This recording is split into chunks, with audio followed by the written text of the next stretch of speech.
So yesterday you talked in the discussion from writing about the fact that now, knowing about mysteries as you do, you approach a mystery like some people approach a grocery store. Okay, you have a list in mind of things you want to find, to think about. Just like you would when you go shopping for groceries, some of your adults might make a list and then go shopping. Okay, you do the same thing when you're reading for mysteries. You make a list and then you read. All right, but going beyond a simple grocery store list now, mystery readers might change their lists based on where they're reading in a mystery. At the start, middle, or end. Remember how we talked about those questions we would ask ourselves? All right. It is easy for me to list these things.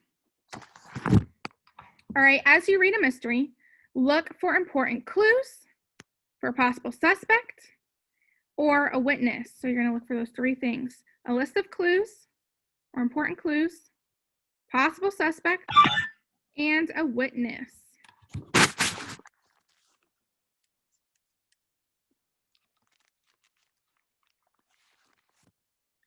All right, but that reminds me of lists I've always had when I do a scavenger hunt, where one item says, look for a 4-leaf clover. All right, I don't know about you guys, but if you've ever sat in a field and you've seen a lot of clovers, it's hard to find a 4-leaf clover, and they're not easy to find. Okay, they're pretty rare. So my point is, what's true for scavenger hunters can also be true for mystery readers. Like 4-leaf clovers, clues aren't always easy to find, nor are suspects. Today, I can give you a tip that will really help you. You guys want me to give you a tip? I don't see any shaking of heads or thumbs up. Give me a thumbs up if you're ready to hear my tip.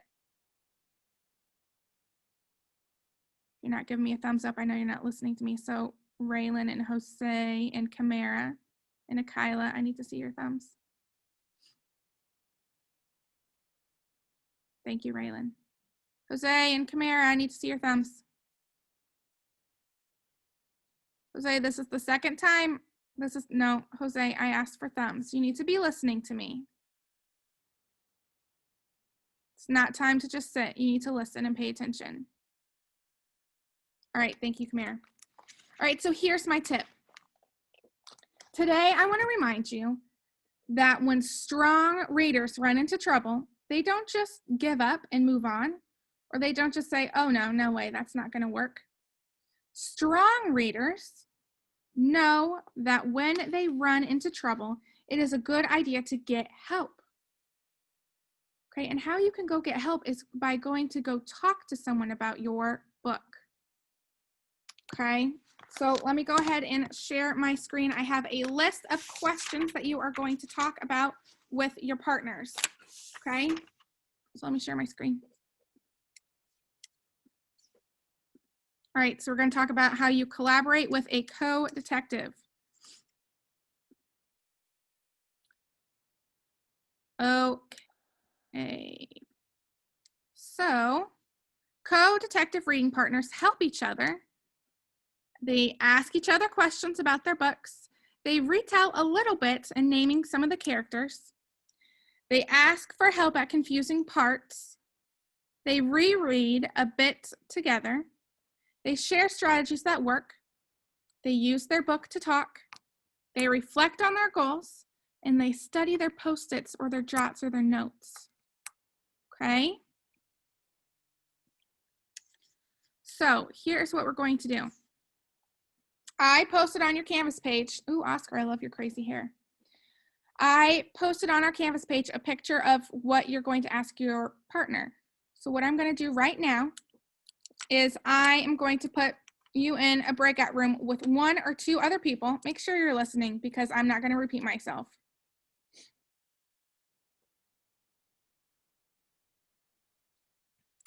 All right, so I'm going to put you in a breakout room. Okay, Niley.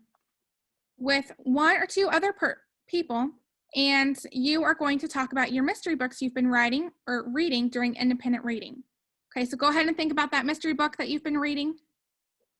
Go ahead and think about that mystery book you've been reading. If it helps to get your writing journal and get your notes that you've been taking about your book like I have, so you can talk about your book, go ahead and go get those.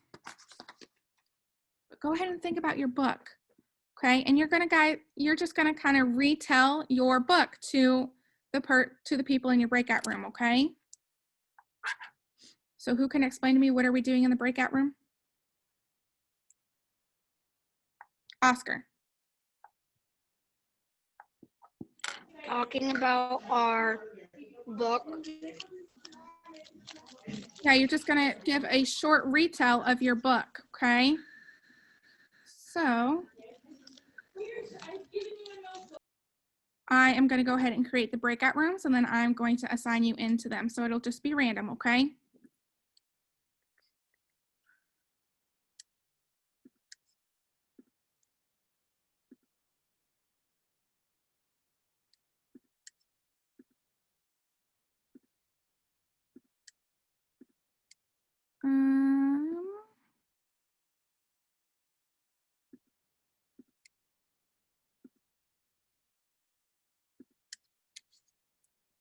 All right, I'm just gonna open up the breakout rooms. And I think there are enough of you to where we can have an even amount.